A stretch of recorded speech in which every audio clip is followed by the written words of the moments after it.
அனைவருக்குமே வணக்கம்.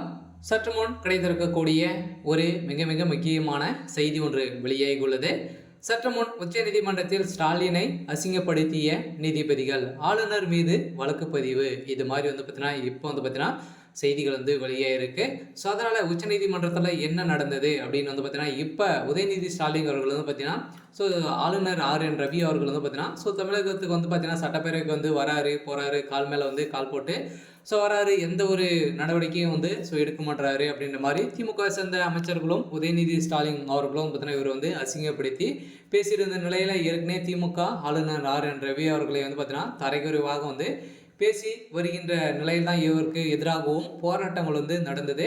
ஸோ இந்த போராட்டத்தின் அடிப்படையில் பார்த்தீங்கன்னா அதிரடியாக ஸோ ஆளுநர் மீதே வழக்கு பதிவு செய்திருந்த நிலையில் தான் பார்த்தீங்கன்னா ஸோ இன்று இந்த விசாரணைக்கு உச்சநீதிமன்றத்தில் விசாரணைக்கு எடுத்துக்கொள்ளணும் அப்படின்ற மாதிரி முதல்வர் ஸ்டாலின் அவர்களும் ஸோ உதயநிதி ஸ்டாலின் அவர்களும் திமுக சேர்ந்த ஸோ நிர்வாகிகளும் பார்த்தீங்கன்னா அங்கே வந்திருந்தாங்க. ஸோ அங்கு உச்சநீதிமன்றத்தில் பார்த்தீங்கன்னா அதிரடியாக ஸோ இந்த வழக்கை விசாரணைக்கு எடுத்துக்கொண்ட போது பார்த்தீங்கன்னா ஸோ ஸ்டாலினுடைய தரப்பு இந்த காரணங்களை முன்வைத்திருந்தாங்க. ஸோ அதனால பார்த்தீங்கன்னா ஆளுநர் மீது வழக்கு பதிவு செய்யறதுக்கான உங்களுடைய காரணம் என்ன அப்படின்னு கேட்டிருக்கும் போதும் பார்த்தீங்கன்னா இப்போ இந்த நிலையை சொல்லியிருக்காரு. இதை முதலமைச்சருக்கு சட்டமன்றத்தில் பேசிய இருக்கிறார். ஸோ பொங்கல் விழாவை கலைஞர் சமத்துவ பொங்கல் என்று கூறுவதும் அனைவரும் கொண்டாடக்கூடிய விழாவில் என்றால் அது பொங்கல் தான் என்று ஜாதி மதம் பார்க்காமல் ஏறத்தாழ்வு பார்க்காமல் பார்த்தீங்கன்னா கொண்டாடி வரும் நிலையில் பார்த்தீங்கன்னா இப்போ இதற்கு ஸோ நீங்கள் உதவித்தொகை கொடுக்காததற்கான காரணம் அப்படின்ற மாதிரி பார்த்தீங்கன்னா ஸோ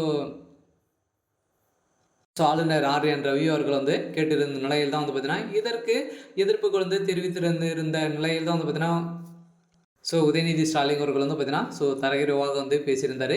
இதைத் தொடர்ந்து தான் அதனால் ஸோ அதிமுக ஆட்சி பொள்ளாச்சி சம்பவம் உள்ளிட்ட ஸோ ஞாபகங்கள் இருக்கும் பல மாதங்களுக்கு பின்னர் பார்த்தீங்கன்னா ஸோ தெரிவித்திருந்த ஸோ நிலையில் தான் பார்த்தீங்கன்னா முதலமைச்சர் உதயநிதி ஸ்டாலின் அவர்கள் பார்த்தீங்கன்னா ஸோ தெரிவித்திருந்த நிலையில் சென்னை சேம்பாக்கத்தில் நிகழ்ச்சி ஒன்றில் பேசியிருந்த நிலையில் தான் இந்த நிகழ்ச்சியில் ஆளுநர் என் ரவி அவர்கள் பார்த்தீங்கன்னா அவர் என்ன பண்ணுகிறார், சட்டமன்றத்துக்கு வந்துட்டு போறாரு மட்டும்தான் அவர் வேலை. ஸோ தமிழ்நாடு என்ன நடக்கிறது என்ன பார்க்கக்கூடிய ஒரு ஆளுநர் தேவையா அப்படின்ற மாதிரி தான் அவர் கடுமையாக விமர்சனங்கள் செய்திருந்த நிலையை தான் பார்த்தீங்கன்னா ஸ்டாலின் மீதே வழக்கு பதிவு செஞ்சுருந்தாங்க. இதை தொடர்ந்து தான் ஸோ ஆளுநர் மீது இவங்க வழக்கு பதிவு செய்யும்போது ஸோ அங்கு பார்த்தீங்கன்னா நீதிமன்றத்தில் ஸ்டாலின் அவர்களுக்கு ஒரு அசிங்கப்படுத்தி இருக்கக்கூடிய ஸோ நிலையில் தான் பார்த்தீங்கன்னா இப்போ ஸோ திமுகவுடைய தலைமையகத்துக்கு தலைகுலியக்கூடிய நிலைமை ஸோ வந்திருக்கு. ஸோ அதனால் ஆளுநர் என்ற பேர்கள் என்ன ஒரு செயலும் செய்யாத இல்லை. ஸோ இருந்தாலும் அவர் பார்த்தீங்கன்னா அவர் இப்போ திமுகவே பார்த்தீங்கன்னா அவர் எதிர்ப்புகள் ஸோ தெரிவித்துட்டாங்க இல்லையா. 2 நாட்களுக்கு முன்னாடி கூட இவருக்கு எதிர்ப்புகள் போராட்டங்கள் நடந்திருந்த நிலையில்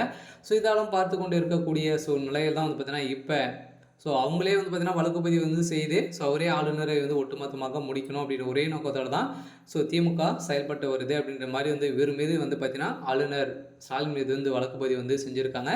ஸோ அதனால் இரு தரப்புக்குமே வாதங்கள் இருந்து வரும் நிலையில் ஸோ என்ன நடக்குது அப்படின்றத ஸோ வெயிட் பண்ணி பார்க்கலாம். ஸோ இது மாதிரி செய்திகளை தெரிஞ்சுக்கணும் அப்படின்னா மறக்காமல் ஸோ நம்மளுடைய சேனலை சப்ஸ்கிரைப் பண்ணிக்கோங்க. தேங்க்யூ.